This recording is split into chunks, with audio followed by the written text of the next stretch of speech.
लेकिन ये कोई जरूरी नहीं हम अकबर से जीत जाए, ऐसा भी नहीं हो सकता, और हो ऐसा भी नहीं सकता कि हम अकबर से हार जाए। लेकिन साहब हम ये चाहते हैं अकबर जब युद्ध करने आएगा तो आप नहीं लड़ो, उसकी जगह हम लड़ेंगे। अगर हम लोग इस किले को जीत लेंगे, अकबर को हरा देंगे, तो आपको वापस किले में ले आएंगे। लेकिन आप यहाँ से चले जाओगे और हम लोग लड़ेंगे, और लड़ने के बाद अगर हम वीर गति को प्राप्त हो गए तो आप बाहर से सेना एकत्रित करके आप पूर्ण इस किले पे आक्रमण कर देना। लेकिन आप भी हमारे साथ लड़ोगे और भगवान एक लिंगनाथ न करें, आपको कुछ हो जाएगा तो ये रॉयल ब्लड, रॉयल परंपरा सब कुछ खत्म हो जाएगी, पीछे कुछ बचेगा नहीं। काफी मुश्किल था उनको समझाना, लेकिन समझा बुझा के उदय सिंह जी को यहाँ से कुंभलगढ़ में शिफ्ट करवा दिया। लेकिन बाद में उदय सिंह जी ने कुछ ही साल में 1559 में राजधानी चेंज कर दी, चित्तौड़ को हटा के उदयपुर कर दिया। लेकिन इस किले की जो जिम्मेदारी थी फत्ता सिंह चुंडा वो तो जयमल कल्ला राठौड़ की थी। लेकिन इन्होंने जब उदय सिंह जी को कुंभलगढ़ में शिफ्ट किया तो उस समय यहाँ की जो सेना थी उसका 3 हिस्सा भी उदय सिंह जी के साथ भेज दिया। लेकिन इस किले की जिम्मेदारी इन तीनों सेनापतियों के ऊपर थी। लेकिन हमारे पास सैनिक कितने थे? मात्र 8000। लेकिन अकबर कुछ ही साल बाद यानी 1567 जो दिल्ली से निकला तो वो अपने साथ मात्र 15000 सैनिक लेके इस किले के ऊपर आक्रमण करने के लिए निकल चुका। लेकिन रास्ते में जो जितनी भी मुगलों के आधीन रियासतें थी, जयपुर, भगवान दास और अनेक राजाओं ने अनेक सैनिकों की हेल्प की अकबर की। वो अकबर की सेना जब 1567 यहाँ पहुंची वो 15000 से बढ़ के 60000 में कन्वर्ट हो गई। और अकबर को इस किले की सबसे बड़ी कमजोरी पता चल गई थी, इस किले के ऊपर फसल नहीं होती है। तो मेवाड़ के राजपूत ये सरेंडर करेंगे नहीं, ये लड़ेंगे तो मरेंगे और मारेंगे कब? जब इनका राशन खत्म होगा तब। तो अकबर ने चारों तरफ से इस किले की घेराबंदी कर दी। करीब राशन अपना 1 साल तक चला, लेकिन 1567 तक लास्ट तक राशन खत्म होने वाला था। तो फत्ता सिंह चुंडावत ने यहाँ के लोगों से बैठ के एक बहुत बड़ी मीटिंग ली और उनसे कहा कि भाई वो समय आ गया केसरिया बाला करने का, मतलब हम लड़ेंगे और तब तक लड़ना है जब तक जीत नहीं जाए, वरना कदम पीछे नहीं लेने। ठीक साहब, युद्ध का फैसला हुआ। लेकिन उनके साथ ही साथ फत्ता सिंह चुंडावत की वाइफ फूल कुंवर ने क्लियर कर दिया कि आज से पहले जो 2 जोर है, 2 शाखा हुए, वैसा ही तीसरा शाखा होगा। अगर सेनापति या सैनिक युद्ध के दौरान वीर गति को प्राप्त हो जाए तो उनकी वाइफ यहाँ पे अग्नि जोर करेगी। तो जाएंगे हम 1568। जाने से पहले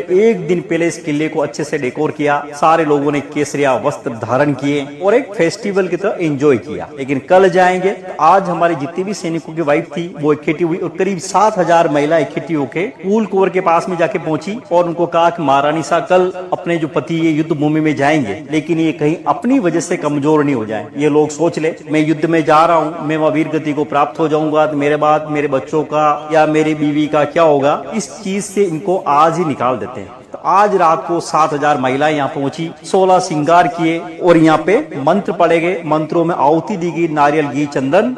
मंत्रों से अग्नि को प्रज्वलित किया और उसी अग्नि को एक विशाल अग्नि का दर्जा देके मेहंदी और सिंदूर के फिंगर दिए अपने अपने दीवारों के ऊपर और आग में प्रवेश किया। ये मीरा जी का ससुराल है और मीरा जी का रेजिडेंसी है। मीरा जी मेड़ता से थी, उनकी शादी मेवाड़ राजघराने के अंदर राणा सांगा के लड़के भोजराज से हुई थी। जब वो मेड़ता से शादी करके मेवाड़ लौटी तो उनके लिए ये वाला महल बनाया गया था। लेकिन यहाँ पे मीरा जी जब तक भोजराज जी जिंदा थे तो हमेशा भगवान कृष्ण की पूजा करती, भजन होते, कोई इशू नहीं।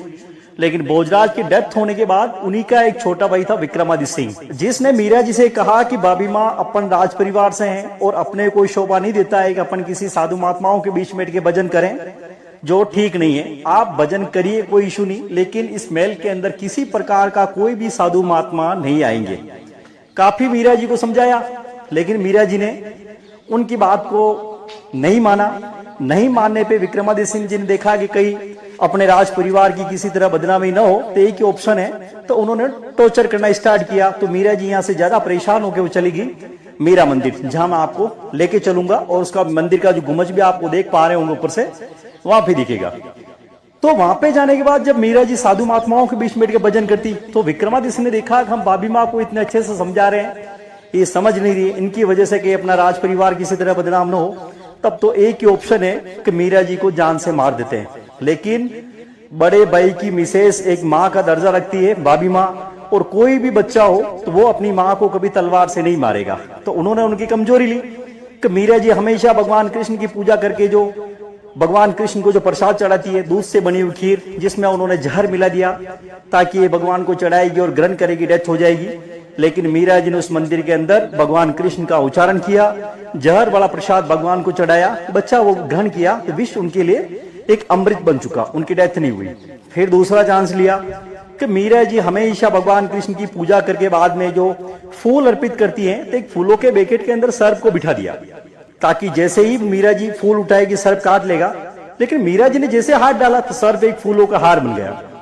लेकिन बाद में मीरा जी ने देखा हर रोज के झगड़े से अच्छा क्या है कि उस जगह को छोड़ देना चाहिए। तो उनका जो डिसीजन था मेवाड़ छोड़ने का, तो अपने साथ अपने मायके से जो भगवान कृष्ण की जो प्रतिमा लेके आई थी उन्होंने यहाँ पे गले लगाया और यहीं से पैदल चल पड़ी। लेकिन बताते हैं कि उस समय वो माइंड से इतनी डिस्टर्ब हो चुकी थी तो मीरा जी को नहीं पता कि मैं किसी रास्ते पे चल रही हूँ या कहीं नदी में गिरने वाली हूँ। तो जैसे ही पानी के अंदर गिरने वाली होती है तो मीरा जी का हाथ पकड़ के कोई पीछे की तरफ खींचता है। जब वो पलट के देखती है तो भगवान कृष्ण और स्वयं खड़े होते हैं।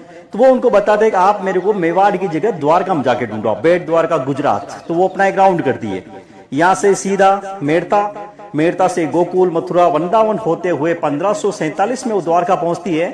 तो वहां पे एक मंदिर है, रणछोड़ मंदिर।